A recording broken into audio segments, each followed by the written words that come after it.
Yeah, in the US, former President Biden has handed over to President Donald Trump. The handover was okay, except that the speech by Donald Trump was not very, very good. But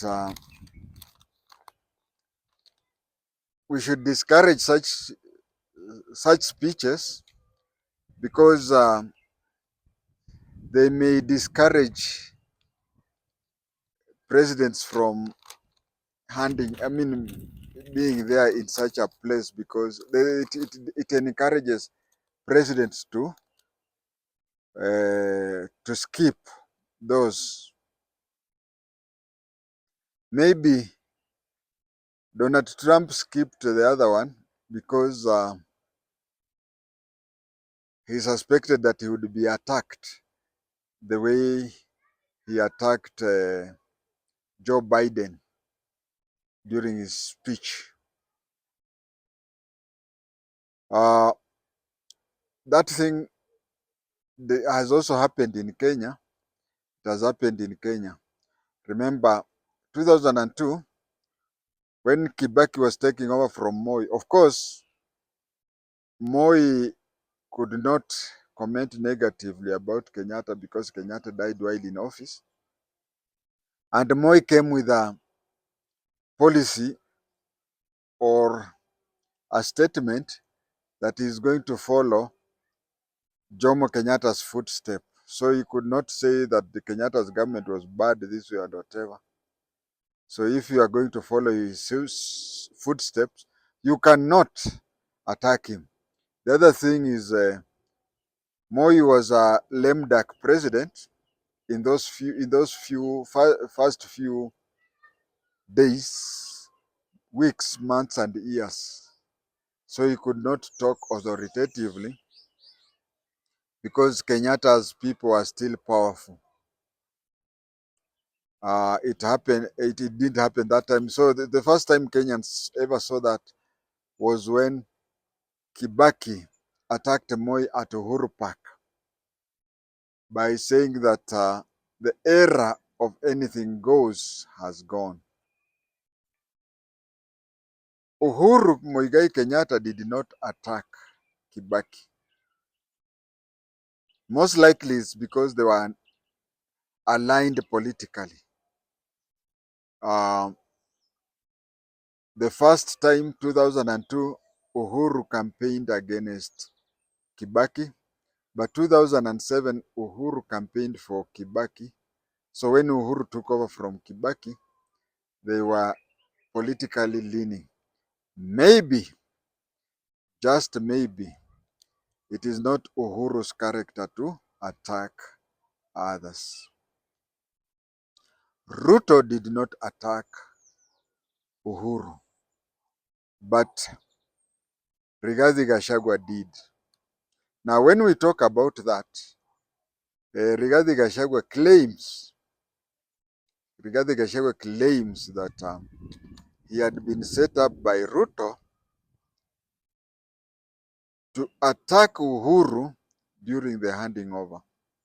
Now, in both ways, first of all, there is no way we can prove that it is true or anything, but in both ways, whether it is true that Uhuru set Rigathi to attack Uhuru, or if it is true that Ruto set Rigathi to attack Uhuru, or Rigathi just attacked Uhuru, both ways are bad. It is even bad, can I say badder? The correct word is worse, but I can say it was badder because if attacking the outgoing president is bad and somebody sends you to go and attack him, then I would rather advise such a person to either claim he's the one who attacked, but if you just start saying, even if you have proved that you were sent, then it shows that your level of reasoning, you are the type of a person who can be sent to if someone wants to attack the other, why should you even accept to attack that person? If somebody sends you to attack another person, tell him or her to attack that person. But if he or she cannot face that person and tell him or her to his or her face, then there is no need of the attack. So in the USA, there has been 8 presidents who died in office. There are 8 presidents who died in office, and these 8 presidents uh, never handed over. These 8 presidents never handed over. 4 were assassinated. 4 were assassinated, and 4 died of natural cause. What I mean here is the 4 who died of natural cause, they died of illness. William Harry Harrison died on 4th April 1871, a month after inauguration, because of pneumonia. The second president was Zachary Taylor. Zachary Taylor died on 9th July 1850 of acute diarrhea. The third president was Abraham Lincoln, and he was the first president to be assassinated. He was shot on 14th April 1865 and died the following morning. The fourth president to die and not hand over power was James Garfield. James Garfield.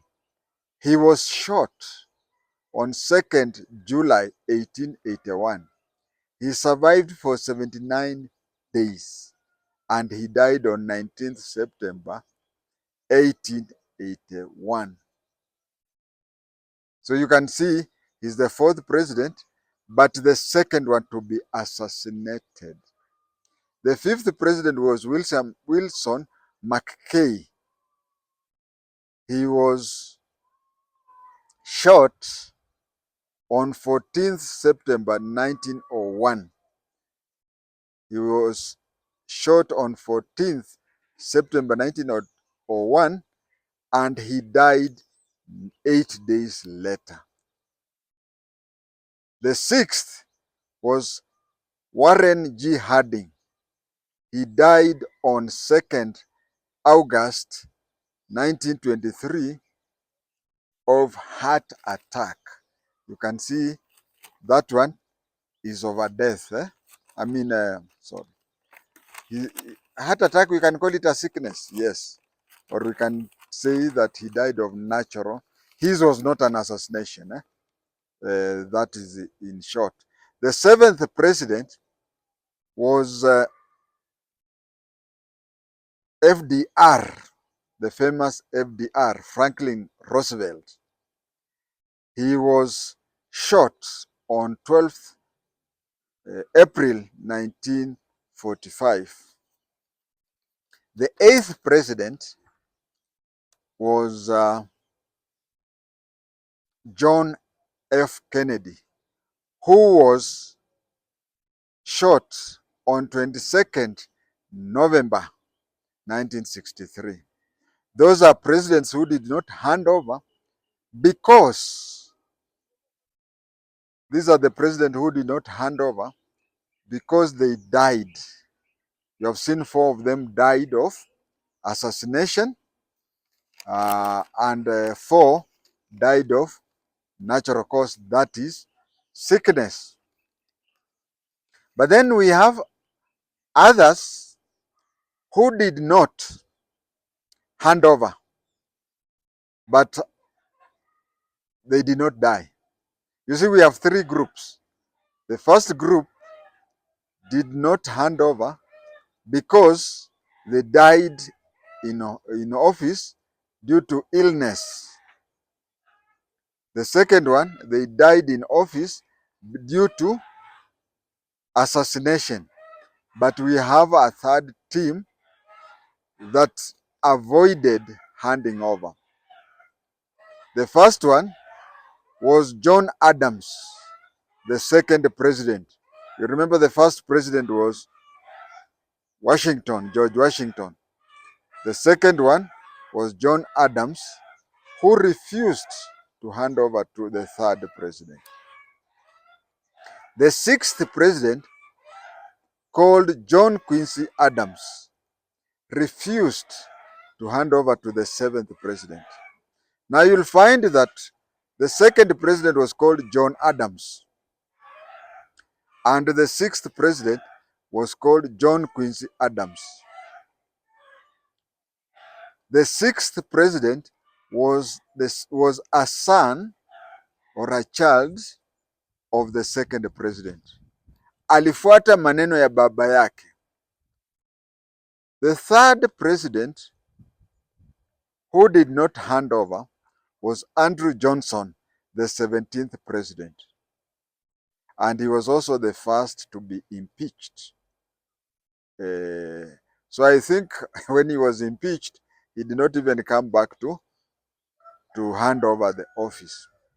And the last one is Donald Trump, when Joe Biden won the elections. So you can see there were 4 presidents who died of natural causes, 4 presidents who died of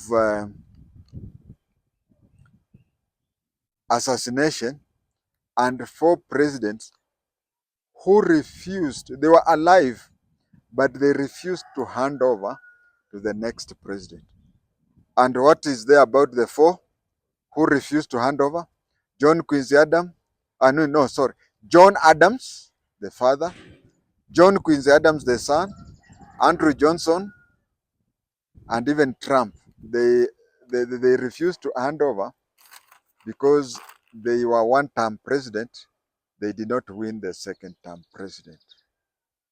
That is about the American presidents who did not hand over to the others. As I said, group 1 is 4 who died of natural causes, 2 assassination, and 3 they refused to hand over.